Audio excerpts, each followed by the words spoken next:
Pursuant to order, I now call Senator Cadell to make his first speech and ask senators that the usual courtesies be extended to him. I call Senator Cadell.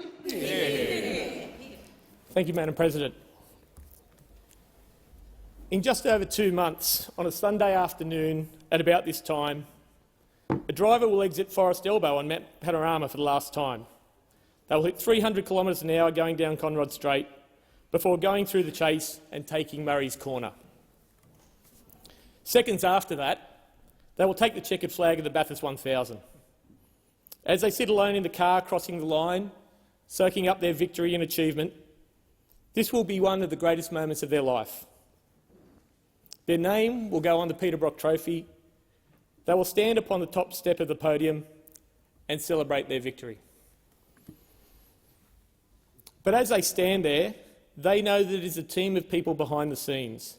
The mechanics, the engineers, the apprentices, the trainers, the sponsors, the people that helped them out years ago in the junior classes, and many more that they share the prize with. The same stands for me today. Even though it is my great privilege to have my name upon this desk and my office, to be known as Senator Cadell from the New South Wales Nationals, it is the love, support, help and so much more from the people in the gallery today and people watching from at home that have got me here. Most of all, most importantly today, know that you have given me your trust and I will not let you down. Today, in my first speech in the place, I would like to do two things. I would like to talk about how I arrived behind this desk and what I plan to do behind it. Because we are limited in time, I'm sorry to the dozens of people I will not name today. But know this: if you are here, you are valued. If you are invited, you are respected. And if you weren't, I probably messed up.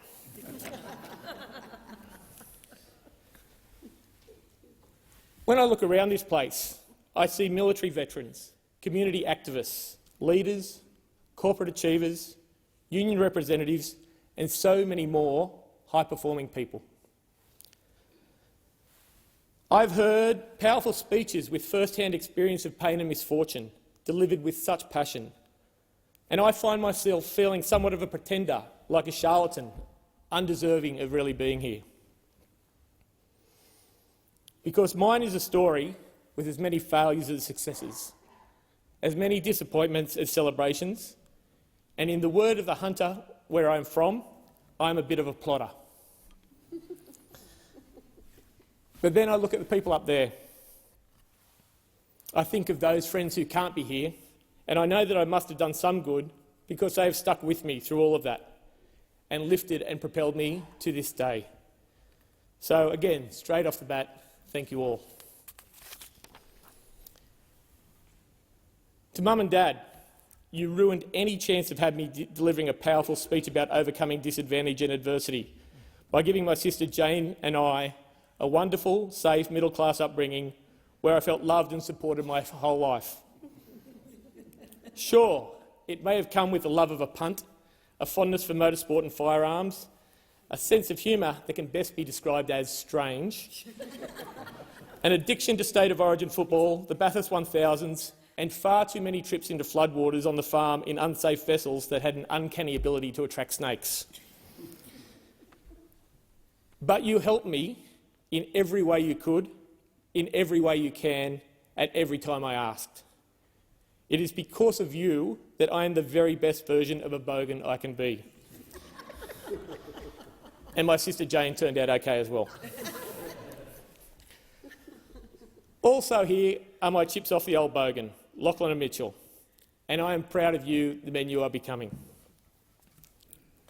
I do need to apologise to them for passing on the same sense of humour that I was cursed with, but I know you are super proud of your dad, and I want to make sure that in my time here, I do some things that means your lives are safer, longer and happier.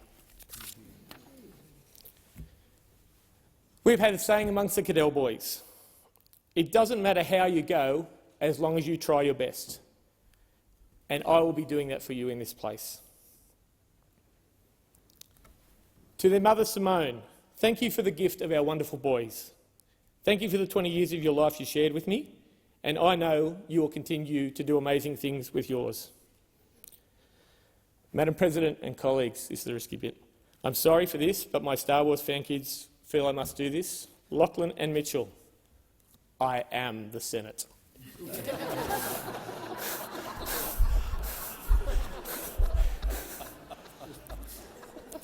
To my wife, Bethan. Just when I thought my life was destined to wind down to an average footnote over the last few chapters, no longer worthy of love or success, just merely happy to still be here, you came along and ruined that. I once again finding myself living my best life as Roscoe, loving you in our little beach shack with our kids and our kitty cats, thousands of miles from your home in Wales. Thank you for your love. Thank you for keeping me in line with your never-ending source of motivational tips, normally delivered with a slap or a loving Kermit face. My favourite still was upon pre-selection was, and I quote, I told this Lippo, "Don't become an arsehole." Many even sitting around you today would say that's only about 40 years too late. To Amwin and Leo sitting at home, I'm lucky to have you both in my life. I know life gets confusing at times with our bigger family, but know that just means you have more people who love and care for you. Other family here today, Madam President, includes my godfather, Uncle Stu, Auntie Effie, my cousin Alyssa, and online Melissa and Fiona, and also some others. At high school, my life was going to be so simple. Join the Royal Australian Air Force as a fighter pilot, let them tell me what to do for 40 years, and then retire. A semi-dicky ticker and circumstances put an end to that after surviving the most brutal recruitment day I've ever seen at the old Sydney office that saw about 200 of us whittled down to half a dozen at the end of the day. I had done all I could to achieve this with no other thoughts. I joined the Air Training Corps, the cadets, with 16 flight at blacksmiths and become a cadet under officer. This was one of the most enjoyable periods of my life. From this day right up to today, with Hatchie, now Wing Commander Hatch, about to become Group Captain Hatch, we still catch up with Humphrey, Big Dog, Arkin, Pete, Brommy to have a brew and tell some lies. At school, I selected a lot of subjects I wasn't actually good at or I liked to qualify, but again, it wasn't to be. So I was essentially lost. I worked at a bank, played video games semi-professionally. I learned to fly. I chose a uni degree to sign up to based on an American sitcom. Found that unlike school and TAFE, unis have bars, and proceeded to waste the next 2 years doing first-year commerce. But again, I met some great people. Pete Galloway, Shane Fitzgerald, who are here today, along with my cousin Alyssa, who we ended up marrying, along with Pommy, Wizzo, Teddy Bear, Phil, Donna, Jorgen and Reg. We even had a crack at politics with the people like us shouldn't be in power party. Oops. But during this time, I found politics. And somehow I had an understanding of the campaign and the way it works. I enjoyed it, and I wasn't bad at it. I became a member of, dare I say it, the Young Liberals, Bel Air branch. Named after a pub, not a TV show.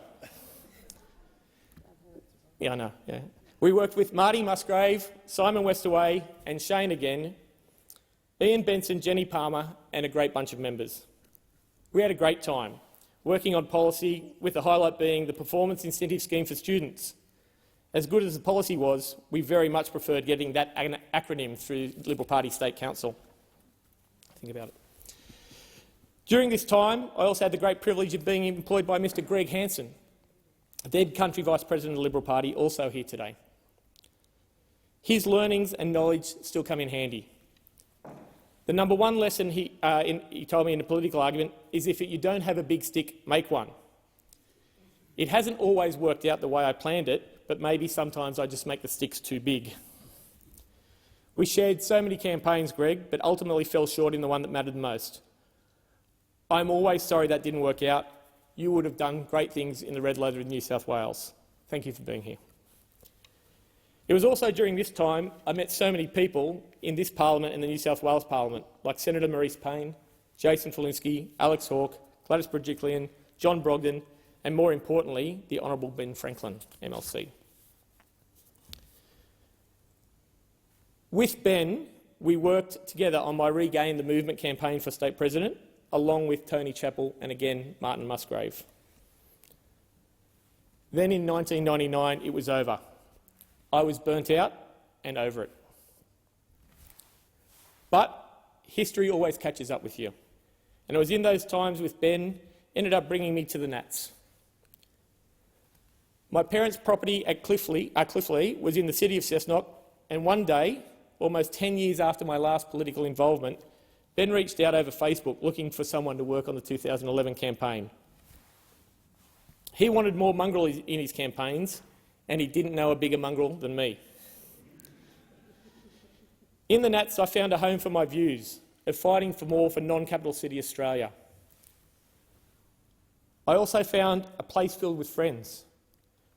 With the Nats head office team over the years with Ben, Greg Desmond, Nathan Quigley, Tom O'Bear, Tony Sarks, Kathy Chalmers, Dominic Hopkinson, Will Coates, Izzy Gillespie, and then later Brad Vermeer, Sam Pern, Olivia Kerr, Stephen Mudd, and as is tradition for New South Wales Nationals, I have intentionally left out Douglas Martin.